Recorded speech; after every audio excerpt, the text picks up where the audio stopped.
جاننے والے ان کے نام پر شہدائے کربلا، شہدائے ملت جعفریہ، شہدائے نجف اور نجف کے مرحومین کے نام پر اللہ من قرأ الفاتحہ۔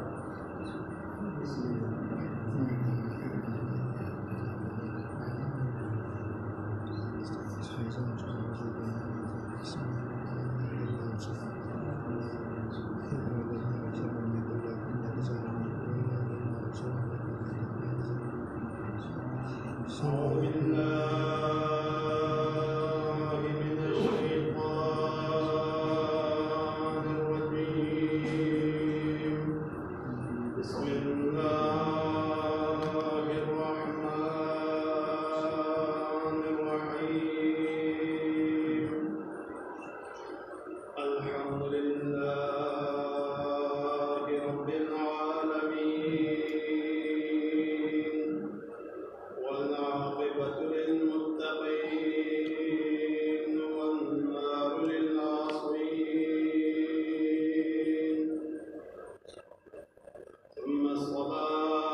جس موضوع پر گفتگو ہو رہی تھی وہ موضوع تھا خصائص اہل بیت، مقامات اہل بیت۔ پروردگار عالم نے اہل بیت اطہار کو، امام زمانہ کو، ائمہ اطہار کو جو مقامات عطا کیے ہیں، جو خصائص انہیں عطا کیے ہیں، انہی خصائص اور انہی مقامات میں سے ایک مقام کی طرف اشارہ کرتے ہوئے حضرت امام محمد باقر علیہ السلام فرماتے ہیں نحن حجج اللہ وبابہ الذی یؤتی الیہ، ہم اہل بیت پروردگار عالم کی حجت ہے اس کائنات پر، اور ہم ہیں باب اللہ الذی یؤتی بہ، ہم اس پروردگار عالم کے باب اللہ ہیں۔ اسی طرح امام زمانہ کے ساتھ مخصوص ایک زیارت ہے، زیارت آل یاسین کے نام پر۔ اس زیارت میں ہم مولا امام زمان کو مخاطب کر کے سلام دیتے ہیں، السلام علیک یا باب اللہ، میرا سلام ہو آپ پر اے مولا کہ تو باب اللہ ہے، آپ باب اللہ ہے۔ باب عربی لغت میں در حقیقت اس دروازے کو کہا جاتا ہے کہ جس دروازے سے گزر کر انسان گھر میں داخل ہوتا ہے، یا اس راستے کو کہا جاتا ہے جس راستے سے گزر کر انسان اپنے منزل مقصود تک پہنچ جاتا ہے، تو اس راستے کو باب اللہ کہا جاتا ہے، اس دروازے کو باب اللہ کہا جاتا ہے۔ جب تک انسان اس راستے سے نہ گزرے گا، جب تک انسان اس دروازے سے نہ گزرے تو اس گھر تک پہنچنا ممکن نہیں ہے، اس مقصد تک انسان کی رسائی ممکن نہیں ہے، تو اس سے باب اللہ کہا جاتا ہے۔ اور اہل بیت اطہار کی ایک خصوصیت یہ ہے کہ انہیں پروردگار عالم نے اپنے اور بندوں کے درمیان باب قرار دیا ہے۔ اہل بیت اطہار باب اللہ ہے۔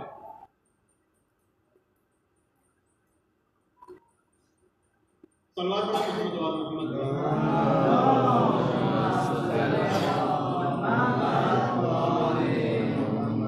اور اہل بیت اطہار در حقیقت متعدد جہاد سے باب اللہ ہے۔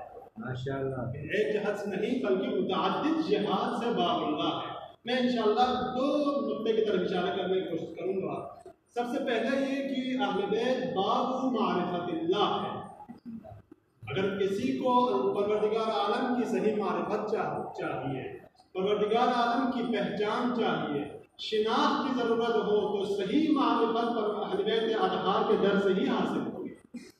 پروردگار عالم کی درست معرفت، صحیح معرفت در اہل بیت سے حاصل ہوگی، در امام ائمہ اطہار سے ہی حاصل ہوگی۔ چنانچہ ائمہ اطہار باب معرفت اللہ ہے۔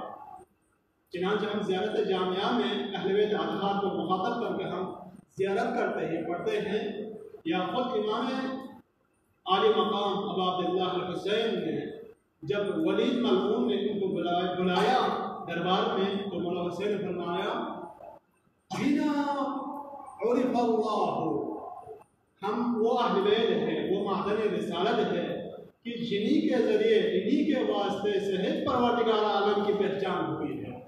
تو خدا کی صحیح معرفت حاصل کرنے کا وہ باب، وہ دروازہ، وہ راستہ، وہ صراط مستقیم اہل بیت اطہار ہے۔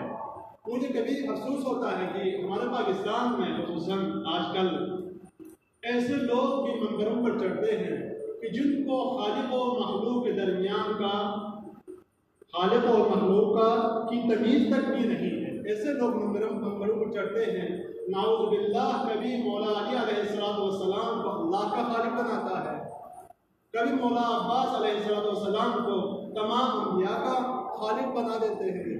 اتنے جاہل، اتنے فاسق، فاجر اور اتنے ہی خبیث لوگ ہیں یہ لوگ کہ اگر یہ مولا علی کے شیعہ ہوتے تو مولا علی آج بھی ہمارے درمیان نہج البلاغہ کی شکل میں زندہ ہے۔ نہج البلاغہ وہ گراں بہاں خزینہ ہے، مولا علی کے کلمات، مولا علی کے خطبات۔ نہج البلاغہ میں 400 کے لگ بھگ خطبات ہیں مولا علی کے۔ یہ وہ عظیم خزانہ ہے کہ کائنات میں سرور کائنات کے بعد مولا علی جیسا نہ کوئی توحید کو نہ کسی نے توحید کو سمجھا ہے اور نہ ہی کسی نے توحید کو سمجھایا ہے۔ نہج البلاغہ میں 50 سے زائد خطبات میں صرف اور صرف توحید پروردگار بیان ہوئی ہے کہ توحید کیا ہے، عدل الہی کیا ہے، قضاء و قدر الہی کیا ہے۔ اگر کسی کو توحید کی معرفت چاہیے تو مولا علی علیہ السلام نے بیان کی ہے۔ اگر کسی کو عدل الہی سمجھنا چاہیے تو نہج البلاغہ ہے۔ اگر کسی کو قضاء و قدر الہی کی معرفت چاہیے تو نہج البلاغہ ہے۔ اگر کسی کو نبوت کی معرفت چاہیے، پیغمبر گرامی اسلام کی معرفت چاہیے تو نہج البلاغہ ہے۔ اگر کسی کو دنیا کی حقیقت سے آشنا ہونا چاہتا ہے کوئی تو نہج البلاغہ ہے۔ یہ نہج البلاغہ در حقیقت وہ عظیم گراں بہا کتاب ہے کہ جس میں مولا علی علیہ السلام نے تمام توحید کے دقیق ترین اور ظریف ترین نقاط بیان کیے ہیں۔ لیکن افسوس ہے کہ آج بھی مولا علی نہج البلاغہ کی شکل میں ہمارے درمیان میں زندہ ہے، اور آج بھی پکار کے فرما رہے ہیں سلونی قبل ان تأخذونی، مجھ سے پوچھ لو، اگر توحید پروردگار کی معرفت چاہیے تو مجھ سے پوچھ لو۔ لیکن آج بھی مسلمان اس عظیم گران بہا کلمات سے، مولا علیہ السلام کے فرمائشات سے بے بہرا ہے۔ نہ صرف دیگر مسلمان، ہم جو علی کے شیعہ کے دعوے دار ہیں، ہم میں سے کتنے ہیں کہ جس نے نہج البلاغہ کے اوراق پڑھا؟ کون ہے ہم میں کہ جس نے نہج البلاغہ کو کھول کر ایک دو خطبے پڑھ لیے؟ جب یہ مولا کے کلام ہے اور ہم ہیں مولا کے شیعہ۔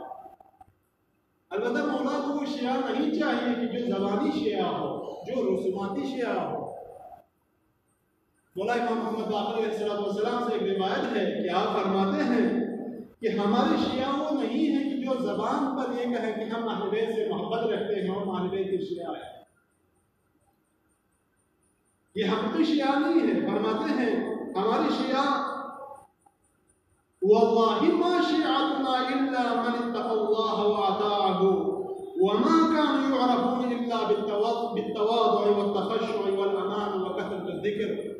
قسم اس ذات اقدس کی ہمارے شیعہ وہ نہیں ہیں سوائے اس کے جو تقوی الہی رکھتا ہو، جو پروردگار عالم کی اطاعت کرتا ہو.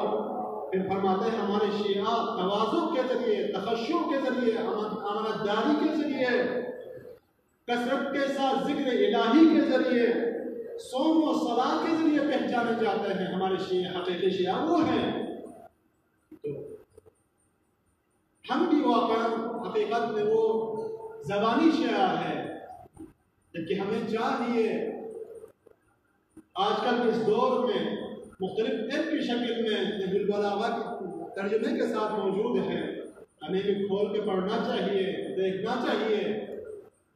آج کل ہمارے جوانان جب ان کو فراغت ملتی ہے، فرصت ملتی ہے، موقع ملتا ہے، جب فارغ ہو جاتے ہیں تو فوراً موبائل اٹھا کے فیس بک، یوٹیوب کے گندے سین دیکھنے میں مشغول ہو جاتے ہیں، برے کلپ دیکھنے میں مشغول ہو جاتے ہیں. میرے عزیزو، یہ آنکھ، یہ کان پروردگار عالم کی امانت ہے. ہمیں یہ حق نہیں کہ ہم اس آنکھ کے ذریعے ہر برے چیز کی مشاہدہ کریں. ہمیں یہ حق نہیں ملتا کہ ہم اس کان کے ذریعے ہر غلط آواز سن لیں، ہر غلط آواز سننے کی عادت بنائیں اس کان کو. میرے عزیزو، یہ در حقیقت وقت کی بربادی، عمر کی بربادی، ایمان کی بربادی، عقیدے کی بربادی ہے. ہمیں چاہیے کہ نظریاتی شیعہ بنے. چنانچہ ہمارا شعار بھی ہے حسینیوں کی زندگی عقیدہ و جہاد ہے. حسینی اس شخص کو کہا جاتا ہے کہ جس کے سینے میں عقیدہ ہے، توحید کا عقیدہ ہے، اہل بیت کی امامت اور ولایت کا عقیدہ ہے، نبوت کا عقیدہ ہے، اور اس عقیدے کے پاسبانی کا خاطر، اس عقیدے کو بچانے کا خاطر، اس عقیدے پر اپنی جان دے، اس کو کہا جاتا ہے حسینی شیعہ. جوانوں کو چاہیے کہ ان چیزوں سے استفادہ کریں اور دینی مضامین پڑھنے کی عادت ڈالیے، دینی کتب خرید کے پڑھنے کی عادت ڈالیے. صلوات پڑھیں محمد و آل محمد.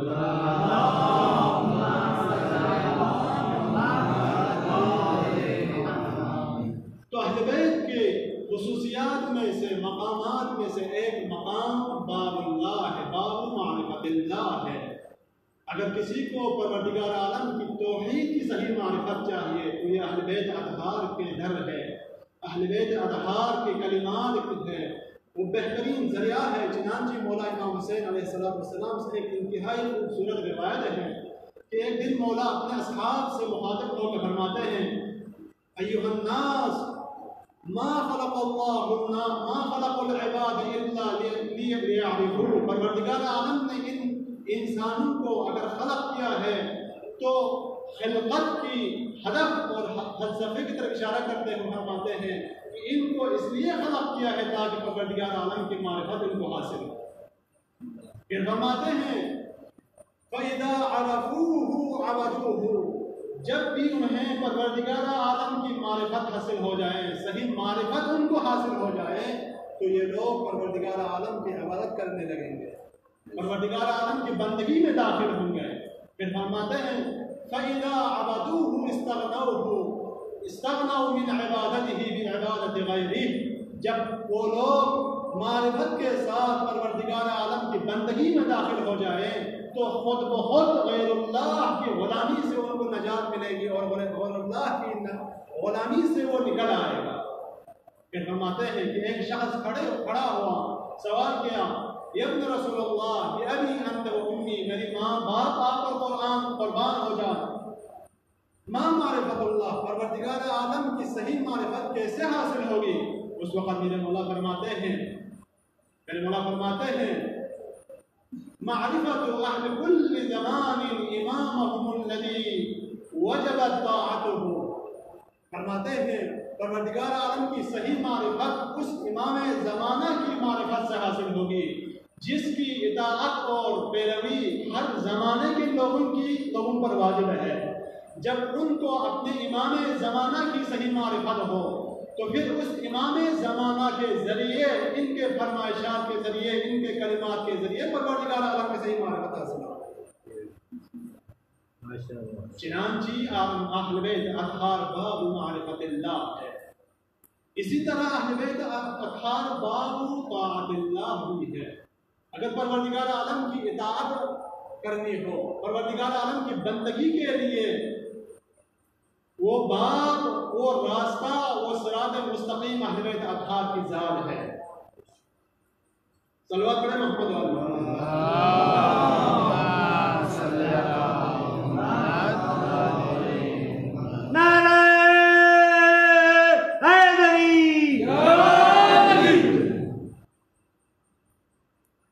چنانچہ ارشاد باری تعالیٰ ہوتا ہے قل اطیعوا اللہ واطیعوا الرسول واولی الامر منکم. اے رسول کہہ دو اطیعوا اللہ، اللہ کی پیروی کرو، اطاعت کرو، واطیعوا الرسول، پیغمبر خدا کی اطاعت کرو، واطیعوا الرسول واولی الامر منکم، اور پیغمبر خدا کے بعد اولی الامر کی اطاعت کرو، اولی الامر اہل بیت کی اطاعت کرو. تو کیا ممکن ہے کوئی شخص یہ کہے کہ میں رسول کی اطاعت چھوڑ دیتا ہوں، رسول کی اطاعت نہیں کروں گا لیکن پروردگار عالم کی اطاعت کروں گا؟ کیا یہ ممکن ہے؟ ممکن نہیں ہے. اگر خدا کی بندگی کرنی ہو، اگر پروردگار عالم کی اطاعت کرنی ہو تو پھر وہ راستہ رسول اللہ کی اطاعت ہے.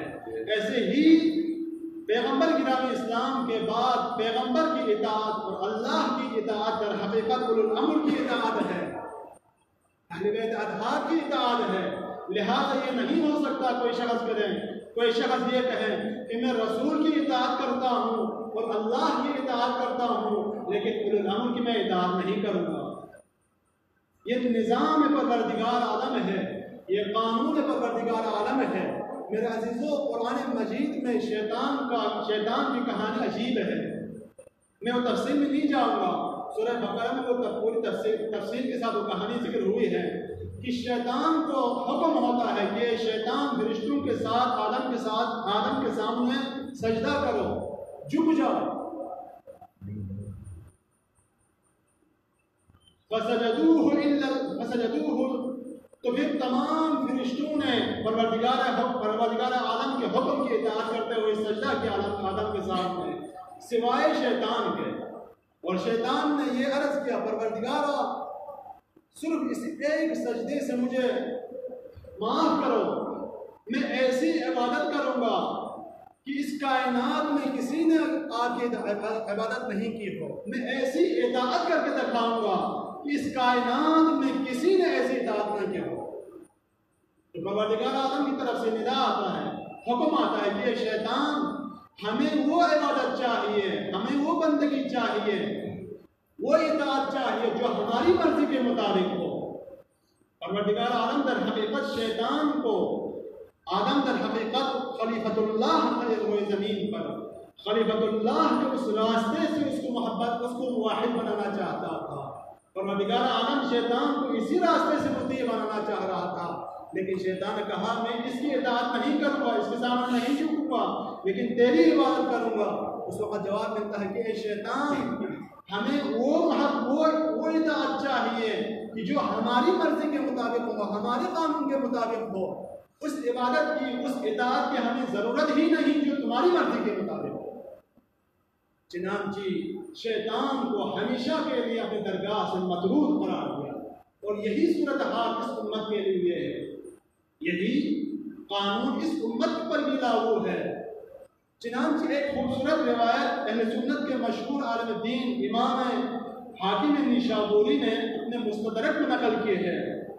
ابن عباس سے انہوں نے نقل کی ہے پیغمبر گرامی اسلام سے. فرماتے ہیں وَلَوْ أَنَّ عَبْدًا سَفَنَ بَيْنَ الرُّكْنِ وَالْمَقَامِ صَائِمًا رَاكِعًا سَاجِدًا ثُمَّ لَقِيَ اللَّهَ عَزَّ وَجَلَّ وَهُوَ غَيْرُ مُحِبٍّ لِأَهْلِ الْبَيْتِ دَخَلَ النَّارَ. پیغمبر گرامی اسلام فرماتے ہیں کہ اگر کوئی شخص رکن و مقام کے درمیان، رکن و مقام خانہ کعبہ کے ساتھ میں ہے، رکن و مقام کے درمیان دن کو وہ روزے کے حالت میں اور رات کو قیام، رکوع اور سجود کے حالت میں اپنی پوری زندگی گزار لے، لیکن اور پھر موت آ کے وہ پروردگار عالم کے حضور میں جب وہ حاضر ہوگا تو اس وقت اگر اس کے دل میں اہل بیت اطہار کی محبت نہ ہو، اس کے دل میں اہل بیت اطہار کی ولایت نہ ہو، وہ اہل بیت اطہار کی ولایت کو نہیں مانتا ہو، تو پھر پیغمبر کے نظام اسلام فرماتے ہیں دخل النار، یہ اس کی عبادت کو فائدہ نہیں دے گی، یہ اس کی اطاعت اس کو کوئی فائدہ نہیں دے گی، وہ جہنم میں اس کو ڈالا جائے گا۔ کیوں؟ اس لیے کہ چونکہ اس نے اس نظام پروردگار عالم کے خلاف اطاعت کی ہے، بندگی کی ہے، لہذا اس کی بندگی کو کوئی قیمت نہیں ہے۔ ایک اور روایت بھی پیغمبر گرامی اسلام سے منقول ہے جس میں آپ فرماتے ہیں من سر ان یحیی حیاتی ویموت مماتی ویسکن فی جنت غرسہ اللہ لی فلیوال علیا من بعدہ ولیوال ولیہ ویقتدی بالائمۃ من بعدہ۔ اگر کوئی شخص جس کی آرزو ہو، جس کو یہ تمنا ہو کہ دنیا میں میری زندگی جیسی وہ زندگی گزار لیں اور میری موت جیسی اس کو موت آ جائے، یعنی وہ دنیا میں پیغمبر گرامی اسلام کی شریعت اور دین پر مر جائے، اس کی تمنا ہو، اور قیامت کے دن اس جنت میں اس کو جگہ ملے جس جنت کو پروردگار عالم نے پیغمبر کے ساتھ مختص کی ہے، تو پھر فرماتے ہیں فَلْيُوَالِ عَلِيًا، تو ایک ہی راستہ ہے، وہ کیا ہے؟ ولایت امیر المومنین ہے، اور امیر المومنین کی پیروی اور اطاعت ہے۔ اسے چاہیے کہ علی کی اطاعت کر لے، علی کی پیروی کر لے، پھر مولا علی کے بعد من بعدہ ولیوال ولیہ، مولا علی کے بعد امام حسن مجتبیٰ کی پیروی کرے، پھر اس کے بعد ویقتدی بالائمۃ من بعدہ، اور مولا علی مرتضیٰ کے بعد ان کے معصومین کے بعد ائمہ معصومین کی وہ اقتداء کرے، پیروی کرے، اطاعت کر لے، تو سمجھ لو وہ شخص میری شریعت پر مرا ہے، اور اس کی موت اور حیات میری موت اور حیات جیسی ہو۔ اذن گرامی، یہ نظام میں پروردگار عالم ہے، ہم اور آپ سمجھے یا نہ سمجھے، قبول کرے یا نہ کرے، اہل بیت اطہار باب و اطاعت اللہ ہے۔ اگر پروردگار عالم کی اطاعت کرنی ہو، پروردگار عالم کی بندگی کرنی ہو، تو وہ راہ اہل بیت ہے، اہل بیت اطہار کی اطاعت و پیروی ہے۔ صلوات پڑھیں محمد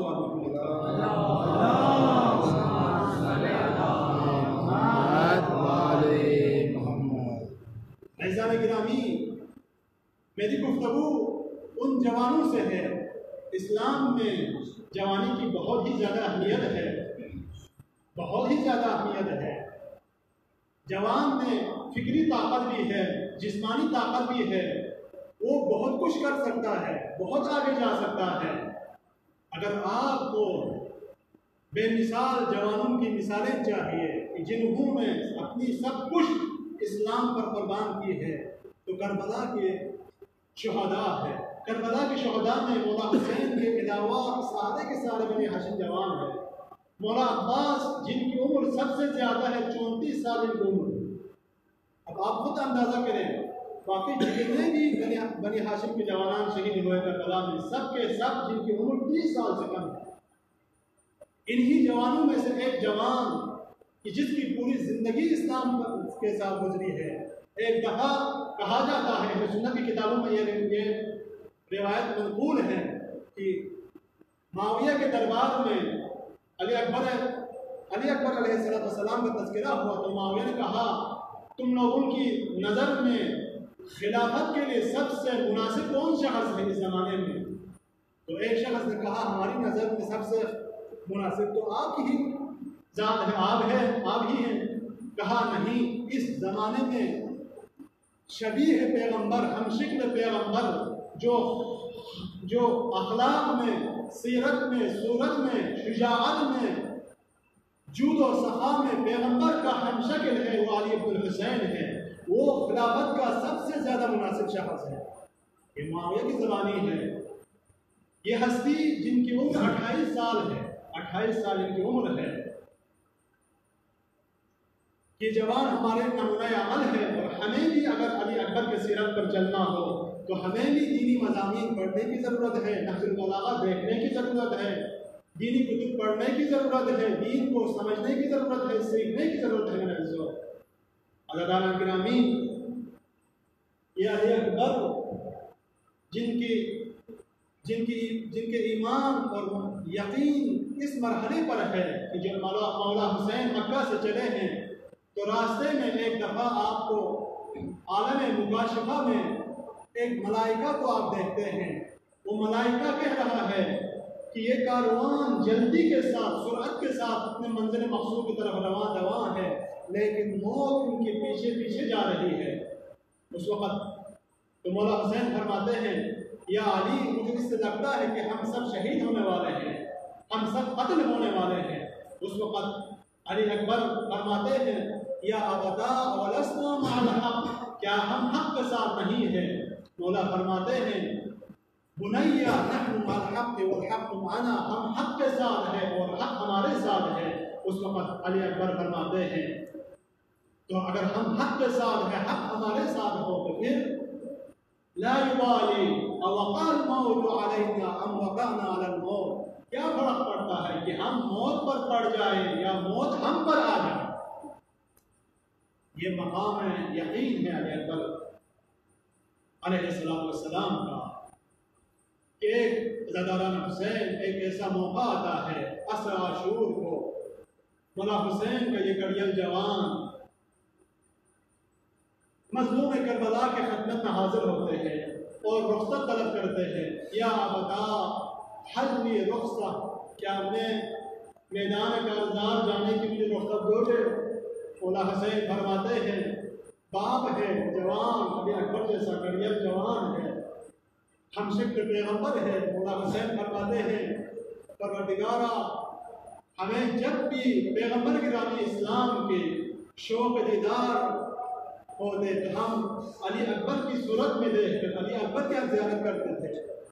یہ علی اکبر جب رخصت لینے آئے ہیں تو مولا حسین فرماتے ہیں، علی اکبر پہلے جا کر اپنے خفیہ اماں سے رخصت لو، ان سے اجازت لو۔ علی اکبر خیمگاہ جاتے ہیں۔ عزیزان حسین جب علی اکبر خیمگاہ جاتے ہیں تو سیدانیاں علی اکبر کے اطراف کو لے لیتی ہے، گھیر لیتی ہے، کوئی علی اکبر کے دامن تھام کر، کوئی علی اکبر کے پرواز تھام کر علی اکبر کو پکڑ لیتے ہیں۔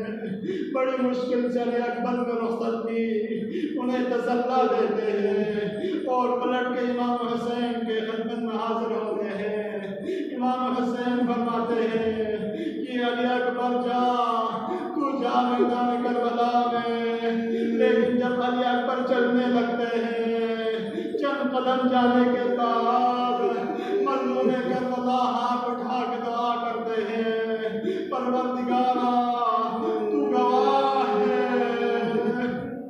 تو گواہ ہے نا، میں نے آج ایک ایسے غلام کو، ایک ایسے جوان کو دشمن کی طرف بھیج رہا ہوں جو در حقیقت میں، جو سیرت میں، صورت میں اور کردار و گفتار میں ہم شکل نبی ہیں۔ پروردگارا ایسے جوان کو میں دشمن کی طرف بھیج رہا ہوں، پروردگارا فانفق عنہم برکات الارض، ان قوم اشقیاء سے زمین کی برکتیں اٹھا لینا۔ عزاداران حسین علی اکبر دشمن کی طرف بڑھے، دشمن کی طرف بڑھے، جب شروع ہو گئی لاشوں پہ لاشیں گرائے، کافی جنگ کرنے کے بعد علی اکبر کا بدن چور چور ہو چکا ہے، تشنا لب ہو گئے ہیں، سخت تشنا ہے۔ علی اکبر پلٹ کے امام حسین کی خدمت میں آتے ہیں، فرماتے ہیں، یا ابدا العطش قد قتلنی وجهد الحديد قد جهدني، بابا پیاس نے مجھے مار ڈالا ہے، لوہے کی بوجھ نے مجھے میری کمر توڑ دی ہے، حل شربت من الماء في سبيل، کیا مجھے ایک قطرہ اتنا پانی مل سکتا ہے کہ میں آپ کے دشمنوں کا مقابلہ کر سکوں۔ عزاداران حسین یہی سننا تھا۔ مظلوم کربلا آگے بڑھے، کہا بنیا نزدیک آ جاؤ بیٹا، اپنے زبان مطہر کو علی اکبر کے دہن مبارک میں رکھا۔ علی اکبر فوراً پیچھے ہٹے، کہا یا بتا آپ کی زبان مجھ سے زیادہ خوشب ہے۔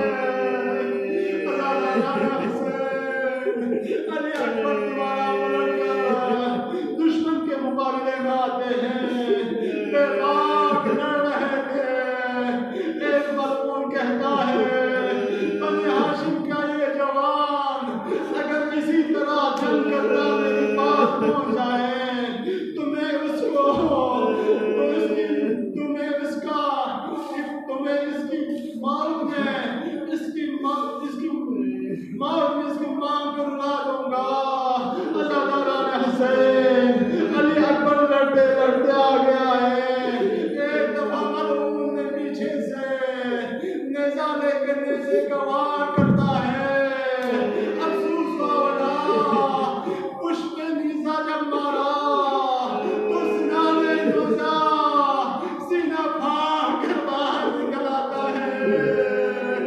عزاداران حسین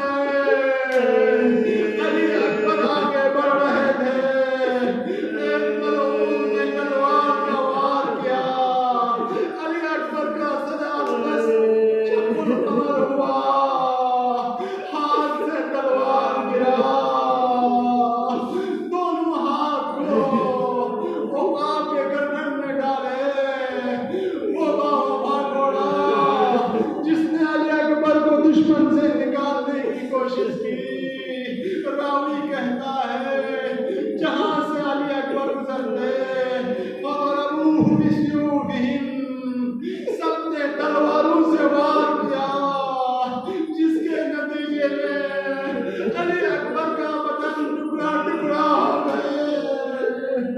عزاداران حسین علی اکبر زمین پر گرے، آواز دی یا ابتا ادرکنی، اے بابا میرے سرانے آ جا۔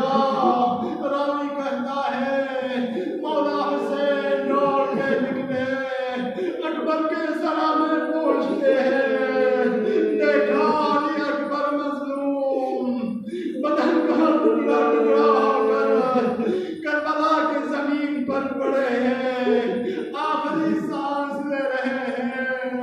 مظلوم کربلا نے فوضا خدہ علی خدہ، اپنے چہرے مبارک کو، اپنے رخسار مبارک کو علی اکبر کے رخسار پر رکھا، کہا یا بنیا علی الدنیا بعد ابا، بیٹا علی اے میرا لخت جگر، تیرے بعد دنیا کے سر پر خواب ہو۔